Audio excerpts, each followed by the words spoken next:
How's it going, everyone? We are coming up on the release of Star Wars Jedi Survivor. It is dropping this Friday, April 28th. I feel like I've said this a few times this year with the release of the Resident Evil 4 remake, Hogwarts Legacy, maybe even the Dead Space remake, you could consider it. But this is one of the most anticipated games of 2023, and we're gonna say that a lot more. 2023 is just loaded with a bunch of big games, but man, after playing Jedi Fallen Order back in 2019, as someone that wasn't a big Star Wars fan at the time, and someone that still is a little bit on the fence as far as how much they like Star Wars, Jedi Fallen Order was a game that I absolutely adored from outside of the narrative, which I thought was good.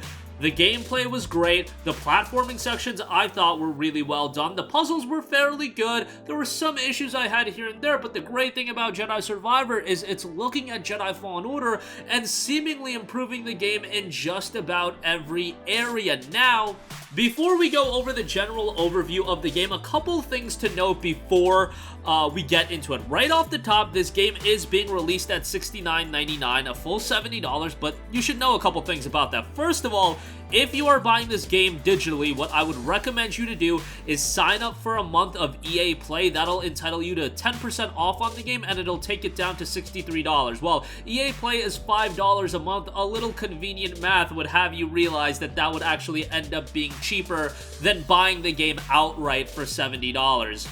EA Play will give you access to the vault catalog of titles from EA. On top of that, a couple of other bells and whistles. There's actually some pretty notable stuff. And hey, if you never played Jedi Fallen Order, you can sign up to EA Play, play through Jedi Fallen Order by Friday. I think that's enough time to get through it.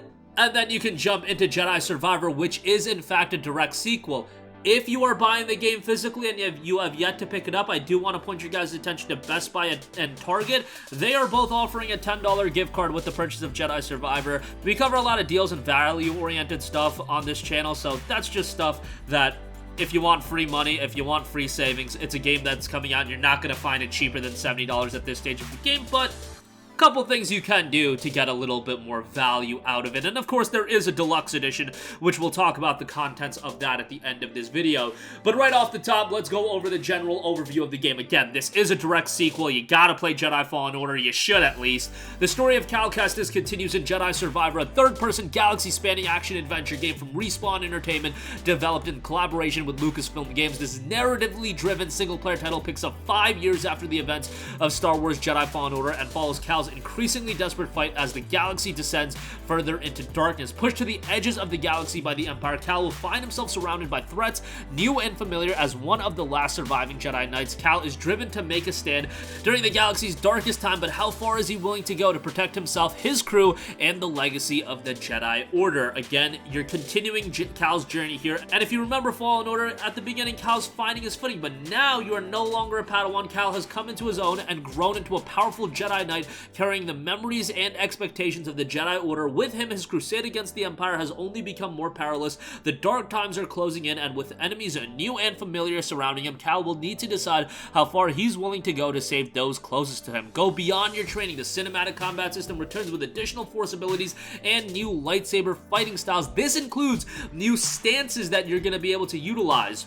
You have 5 different stances that are going to be available throughout the game. You have single, the standard option, double-bladed, which will be to attack multiple enemies at once. You can dual wield for more fast-paced combat, cross guard, which is your slower stance but doing more damage, and then blaster, that'll allow you to obviously deal damage at a distance. More depth is going to be had from a gameplay standpoint, and this is going to creatively leverage all of these abilities and weapons to strategically take on an expanded host of enemies, sizing up strengths and weaknesses while cleverly utilizing your training to overcome your opponents and solve the mysteries that lay in your path. And this is going to be a bigger game by far than Fallen Order. Discover new planets and familiar frontiers in the Star Wars galaxy, each with unique biomes, challenges, and enemies. Master new skills, equipment, and abilities that will augment the ways you explore, fight, and roam, with larger areas to explore and more to discover off the beaten path. Players who adventure beyond the horizon will find hidden rewards. And yes, very much emphasis on the larger world. You know, Fallen Order had some areas that definitely had exploration to be had, but this is a much bigger degree of exploration. You're talking open levels where there is going to be a sizable amount of exploration, a sizable amount of traversal with different traversal options. The platforming is going to be improved. And how you control Cal and how you move around that open level, that is going to offer a lot more variety. Now, it does need to be reiterated, these are open levels. This isn't a full-blown open world or anything like that. And given this is a galaxy-spanning adventure, open levels seem to be more of an ideal route to go. But there is going to be a relatively high amount of exploration to be had, and a more sizable amount of content for those of you that are looking for more content. And remember that this is a next-generation game. I don't gotta tell you that this is a visual improvement over Jedi Fallen Order. Yes, Fallen Order did get a next-generation upgrade, and it looks great on next-gen platforms. Plays great as well, but now it's really taking full advantage of what these next-gen consoles have to offer, and if you're playing on PlayStation 5, haptic feedback is going to be utilized as well, as noted on the PlayStation blog. With the PS5, we're really digging the haptics and what the controller is bringing, and it's been a lot of fun to see how that works with push and pull force powers. The DualSense controller, it feels really good, and we're taking advantage of that. You're going to feel it on the triggers when you're doing a push and a pull. If you really push on the trigger, it's going to have a different response compared to if you lightly feathering them, and the game is going to react to that. It's the nuance with the vibrations on the controller that is pretty outstanding. Our audio team and our combat team is really dialed into how these things are happening in the world, the effects, and everything that are like translating to how it feels in your hands.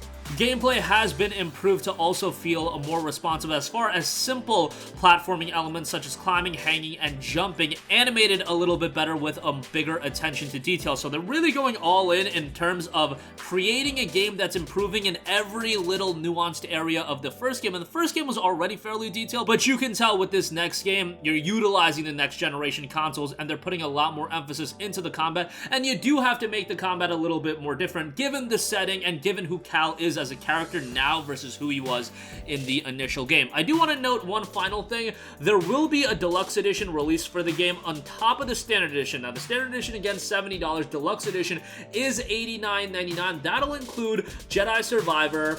You'll get the pre-order exclusive cosmetic pack, the Scoundrel cosmetic, the Rugged BD1 cosmetic, DL44 blaster set, the Rebel Hero cosmetic, BD Astro BD1 cosmetic, and the Rebel Hero lightsaber set.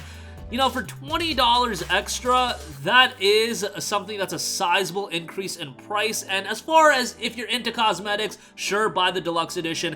I think more people are just going to settle with the standard edition. Remember, the deluxe edition, you do still save the 10% if you are an EA Play subscriber, so still do take advantage of that if you're interested. But that is going to do it for me. Again, Jedi Survivor, one of my most anticipated games of the year. I'm expecting something remarkable out of this one. Given the success of Jedi Fallen Order, how great that game turned out, I would imagine something very similar with Jedi Survivor. Again, due out for PlayStation 5, Xbox Series, and PC on April 28th. That's going to do it for me. Sound off with all of your thoughts in the comments section down below. Thank you for watching, and goodbye. Hey guys, we hope you enjoyed the video, and if you did, make sure to hit the subscribe button, and if you're already subscribed, do us a favor and hit the bell icon. This way you'll be notified whenever we post a new video. That's the best way to keep up with all of our uploads, and we usually try to upload 2 videos a day. And with the bell icon hit, you'll be notified whenever we do upload a video. As always, thanks for watching.